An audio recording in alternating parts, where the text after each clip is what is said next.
to Beanie from the Bedroom. Here, your guitar junkie versus. So, let's play, and then we'll say about what we like and what we don't like. Pros and cons, good and bad. Little blues, just because it keeps on going. I can switch the guitars. I'm going to start with the crunch on the clean channel with my dirty boost, and then I'll probably switch over to the drive channel if I remember.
Huh.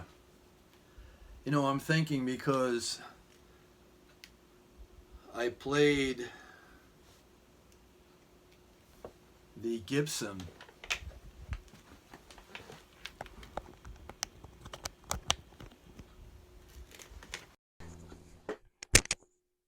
and I thought that it was a little bit different in the sound tone of the pickups. But for some reason,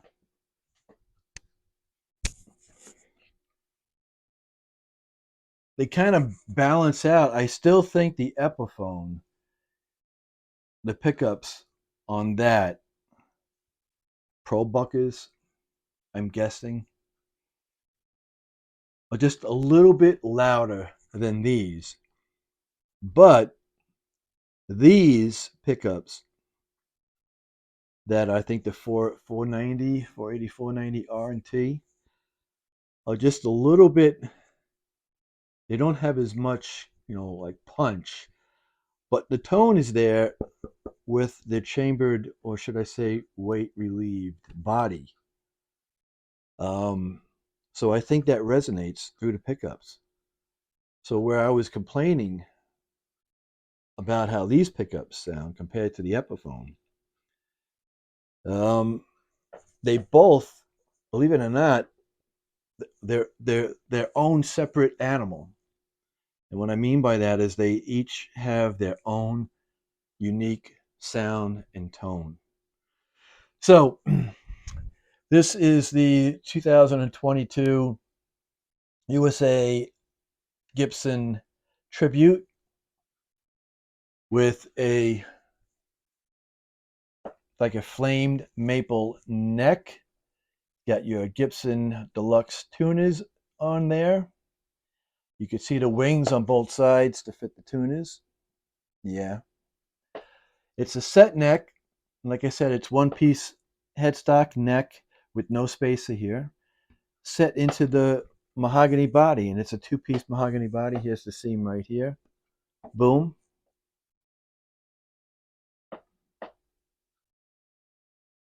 Yeah, I'm just checking. At first, I thought it was a three-piece, but it's a two-piece. Um, Weight relieved. This has a real maple cap, not just a veneer. It's a maple cap on here, and it's got like that satin finish almost. It's got a little bit of a shine to it.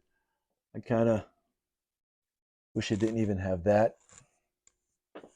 Only because the first one that I played that got me wanting one of these didn't have this shininess to it that you could see. It was a satin finish and it had no gloss whatsoever. But it was a 2018 and maybe it was worn down. Maybe the guy wiped it, did a steel wool, did something. I don't know. But this has more of a gloss to it. But still, it just, and the neck on here, the neck on the new, this is a 2022, so the neck on the newer ones, as opposed to the 2018 one that I played in the store, big difference. But I have to say that the frets are a little sharp on here. So I'm going to have to use my sanding sponge, especially down here. And that is, I mean, really sharp. That is disappointing for Gibson. USA Gibson. Come on, I know it's their bare bones, entry level, um, cheapest Gibson you can get, but it's still a USA Gibson. So come on, Gibson. Again, if pound for pound, there's other guitars out there that are half the price that are better than this, and I'm slightly disappointed. I have to say, don't care for the tuners. They're a bit stiff. I wish they put Grovers on here. I mean, why not?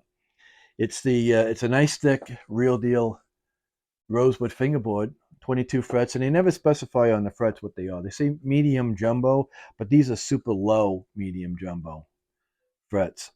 So, I wish they were just jumbo.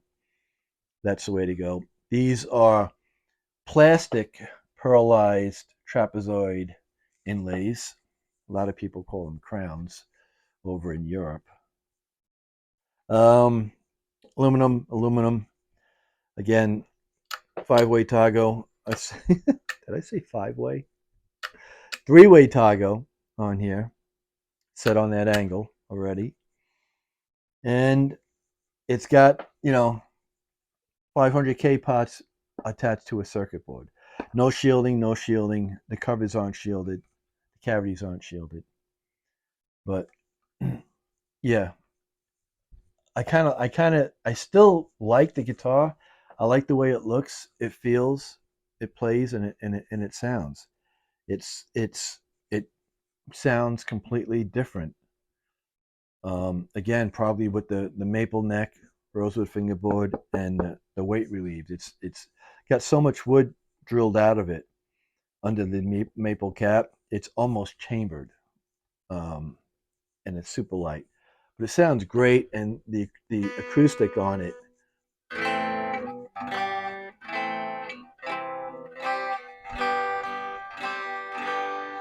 is very loud. Probably one of the loudest guitars, Les Paul LP single cut guitars that I have, bar none. 2-piece maple top, like I said on here. Very nice. Very, nice guitar. I like it. Now, comparing it to my Epiphone, this one here is a 2000, no, this is a 1950, no, hold on.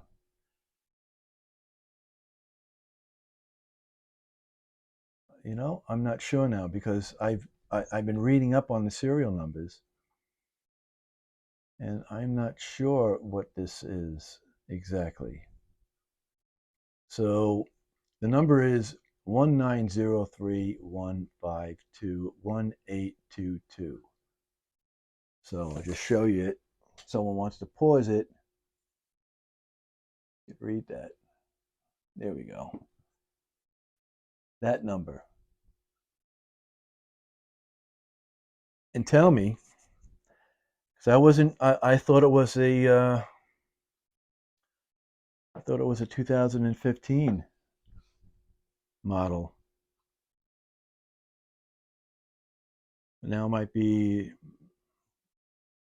older. I don't know. But in any case, um, yeah, real deal Grover tuners on an Epiphone. It has a mahogany set neck and body, but you could see the scarf joint right here where it's attached to the neck, and you could see the spacer scarf joint right here where it's set into the body, and it's got a KOA veneer. Now, someone made it a point to tell me that the newer models have a KOA cap, not a veneer, on the newer ones that they stopped making, along with having an ebony fingerboard, as a custom should have an ebony fingerboard. And I was reluctant about this, but I really like it because I'm an ebony guy. I rather have ebony on all my guitars. But especially when it's supposed to be a custom with the square inlays, you should have ebony. And again, and again, and again, yada yada yada. They look like pearlized plastic inlays. They don't look like real mother of pearl. Unlike my other guitars, I've compared a lot of these two. So yeah. Other than the fact that this is attached to here and this is included into here with a spacer, these pickups sound great. The KOA top looks amazing. You do have the fact that you could split these pickups, and this one here is for the phase, so you could add a phase the two, which is great. But to be perfectly honest, I never use any of that. This has a nice thin asymmetrical neck. Now the Tribute is probably one of the fattest necks I have on all of my LP guitars, but it is not as fat as the 2018 tribute that I played at the store. That was fatter, like a chunky baseball bat. This one here, it's the tribute is thin like this neck, and then it comes to a nice rounded C down here, which isn't half as bad as the earlier models. I don't know if that's a good shot, but yeah, I get face to face like that. There. Yep. So yeah, just widens out just a little bit here. I would say a little bit past the 7th fret, just gets a little bit, but it's still nice and thin. It's not chunky like a baseball bat, like the older model was. So yeah, I grabbed this a lot. It's just something about this guitar, the look, the feel, the sound, the playability. You know, the pickups are amazing. But again, that's USA Gibson. This is inspected by USA, but it's not. It doesn't even say where this is from, where it was made. I'm sure it was in Asia somewhere, no doubt. But still, you know, the border around it, which you don't get on the Tribute. The Tribute is bare bones. But I like it. It's like a workhorse. It's like something that, if you want a Gibson and you don't want to spend a couple $1,000s, well, 2,000 plus, I got that used for $849. I got this used for $499, and I really love this one.